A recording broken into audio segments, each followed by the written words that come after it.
Mais um vídeo da nossa série de padrões e projetos. Hoje nós vamos apresentar o padrão Observer. O Observer é um padrão de projeto comportamental. Ele define uma dependência para muitos entre objetos, de forma que quando um objeto muda de estado, todos os dependentes são notificados automaticamente e atualizados. Um exemplo disso é um canal do YouTube. Quando o criador posta um novo vídeo, todos os inscritos recebem uma notificação. Ou seja, o inscrito não precisa ficar atualizando a página o tempo todo para receber essa notificação. Ela vem de uma parte externa, que é o propósito do sistema que te avisa quando algo novo aconteceu. O padrão Observer é útil quando vários objetos precisam reagir a mudanças em um outro objeto, mas você não quer eles acoplados, ou seja, você não quer que eles fiquem diretamente dependentes entre si, sem eles estarem inclusos dentro daquela classe, por exemplo. Por exemplo, um sistema de estoque pode avisar diferentes partes do programa quando um produto chega ao fim, como o setor de compras, o painel administrativo e sistemas de notificação. Cada parte reage do seu próprio jeito sem precisar saber de todo o resto. Então, a ideia é isolar o estoque desses outros sistemas e o estoque só mandando um gatilho para uma classe e essa classe lidando com esses outros clientes, digamos assim, para que eles sejam notificados sobre isso, sem que eles precisem saber o que é o estoque e nem o estoque saber o que são os clientes. Para a implementação do padrão Observer, geralmente tem duas partes principais. Subject é o objeto que tem um estado interno e precisa notificar os outros quando algo muda. Ele mantém uma lista de observadores ou inscritos. Observers são objetos que querem ser avisados sobre as mudanças. Eles se inscrevem no subject e recebem notificações quando algo acontece. Quando o estado do subject muda, ele chama o método notify e todos os observadores são avisados. Então aqui nós temos a estrutura do padrão Observer, é uma estrutura conceitual em que nós temos a classe Publisher, que ela vai ter a lista de inscritos, que são os interessados em ser notificados, e um estado, beleza. Duas funções para adicionar e remover inscritos, uma função para notificar esses inscritos. Essa função basicamente vai fazer um for each, né, nessa lista de inscritos para enviar basicamente enviar uma notificação para todos eles. Main Business Logic, ela vai servir para definir o estado do publisher. Então, digamos que o estoque acabou. Beleza, ele vai notificar certas partes. Por exemplo, vai notificar o administrativo e o caixa. Mas outro gatilho talvez poderia ser o estoque está pela metade. Então esse main business logic pode decidir, por exemplo, que eu vou notificar subscribers específicos. Eu posso ter mais de uma lista de subscribers.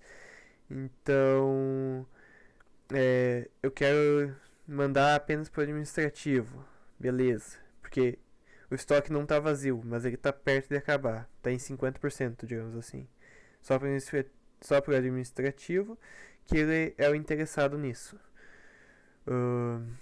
Ele também cria uma interface para o subscriber, que a interface é para não ficar preso em uma classe específica. Então você só importa essa classe em qualquer observador que tenha esse interesse, né? Ele garante a função que vai existir nesses observadores, que é o update. Então, todos esses observadores vão ter essa função update dentro deles e o publisher vai conseguir conversar com esses com esses observadores.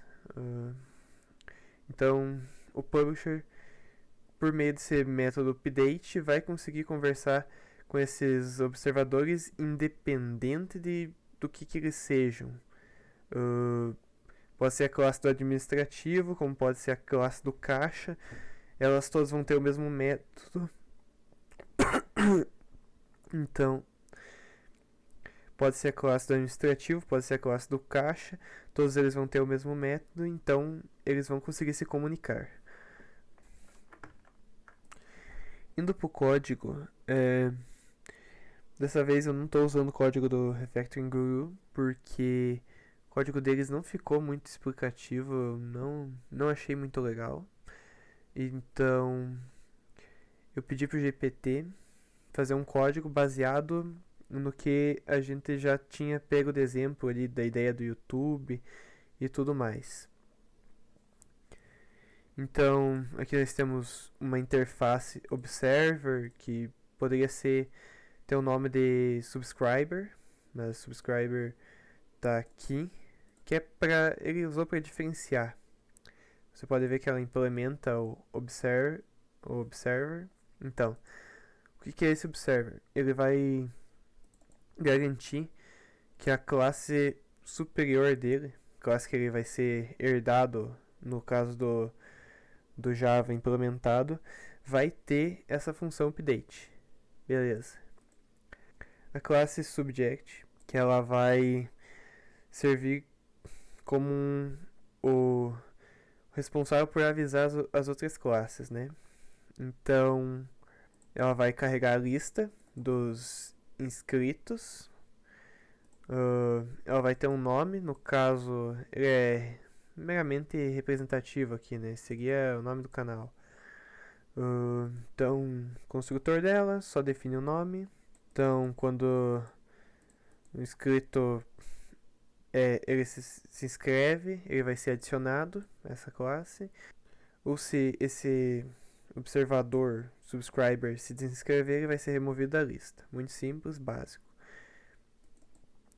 A função Notify Observers, ela é bem simples, bem básica. A ideia dela aqui, ele vai executar um for each, apesar de não estar escrito for each, mas é um for each. Vai percorrer toda a lista dos subscribers e mandando eles dar update. Você pode pensar assim, caso você não conheça muito sobre programação orientada a objeto, que beleza, mas o update aqui vai fazer uma coisa que aqui não está definido, mas o Java ele consegue entender de qual classe veio esse update. Então, a interface só serve realmente para garantir que vai existir esse método update. Mas dentro do Java ele vai interpretar de qual classe que veio. Então esses subscribers podem ser de classes diferentes, não teria problema. Ele vai conseguir executar o método, que pode ser até diferente, mas tem que ter os mesmos parâmetros, né? Então, ele vai conseguir executar o método de acordo com a classe que ele é de origem, mesmo sendo guardado como um tipo observer. Ele vai se na hora do runtime, ele vai ser um subscriber se ele era um subscriber anteriormente, né? Update vídeo, então update vídeo ele vai fazer essa função de troca de estado, né? Então, um vídeo novo, então ele vai printar com o nome título do vídeo, isso daqui é meramente demonstrativo, e ele vai chamar e ele vai decidir como que ele vai chamar, quais ele vai chamar, enfim, ele vai decidir qual lista que ele vai chamar, quais observadores ele vai chamar, e vai usar esse método Notify Observers, que pode ser implementado com outros métodos também, enfim, para avisar os observadores que tem um novo vídeo realmente, né? O subscriber, como eu tentei explicar algumas vezes, ele herda o observer para garantir que ele tenha aquela função update. Ela precisa ser definida, então a partir do momento que ele implementou a classe observer, você tem que definir o método update. E aqui tem um construtor simples que só guarda o nome do subscriber. A ideia não era fazer nada complexo, então é bem simples para ser bem entendível. Então aqui a gente tem a demonstração, o que ocorre dentro da função main, né? O channel é definido como nosso observável. Ele, usando o construtor, dá um nome a ele. Os inscritos a mesma coisa, o nome é ele, dá um nome a ele, o construtor. Então a gente adiciona os dois inscritos no canal e pede pro canal postar um vídeo. No caso é padrão de projeto Observer. Vamos rodar. Já estava rodado, né? Vocês viram um vídeo inteiro isso. Então, novo vídeo, projeto padrão Observer. Ele rodou aqui. Ele printou isso daqui, né? Daí ele rodou o Notify. O Notify percorre todos os inscritos, né? Os observadores, no caso. Mas como eles são inscritos, ele vai rodar o método update, que está definido aqui, mas ele está redefinido aqui. Então, o que ele vai fazer? Ele vai printar o nome. No caso, o primeiro escrito era Alice. Ela recebeu notificação, novo vídeo postado, padrão de projetos Observer. Mesma coisa para o Bob. E é isso. Na descrição vai ter alguns links de outros métodos e o GitHub com esse código. Caso você queira testar e fazer suas modificações, brincar um pouco para ver se você entende melhor. Mas acho que é bem simples e é um método muito usado também. Então, deve ter outros vídeos se você não conseguiu entender com esse. E é isso. Muito obrigado pela atenção.